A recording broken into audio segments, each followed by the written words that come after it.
আবু হুরায়রা রাদিয়াল্লাহু আনহু হতে বর্ণিত আছে, তিনি বলেন, লোকেরা প্রশ্ন করল, হে আল্লাহর রাসূল, আপনার নবুয়াত কখন অবধারিত হয়েছে? তিনি বললেন, যখন আদম আলাইহিসসালাম তার শরীর ও রুহের মধ্যে ছিল। সহিহ 1856, মিশকাত 5758। আবু ঈসা বলেন, এ হাদিসটি হাসান সহিহ। আবু হুরায়রা রাদিয়াল্লাহু আনহু-এর বর্ণনার পরিপ্রেক্ষিতে গারীব। উপর্যুক্ত সনদেই আমরা শুধুমাত্র হাদিসটি অবগত হয়েছি। মাইসারা আল ফজর হতেও এ অনুচ্ছেদে হাদিস বর্ণিত আছে।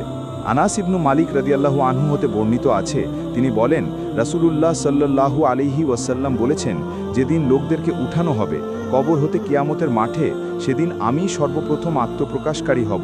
যখন সকল মানুষ আল্লাহ তাআলার আদালতে একত্র হবে, তখন আমি তাদের ব্যাপারে বক্তব্য উত্থাপন করব। তারা যখন নিরাশ ও হতাশাগ্রস্ত হবে, তখন আমি তাদের সুখবর প্রদানকারী হব। সেদিন প্রশংসার পতাকা আমার হাতেই থাকবে। আমার প্রতিপালকের নিকট আদম সন্তানদের মধ্যে আমি সবচাইতে সম্মানিত।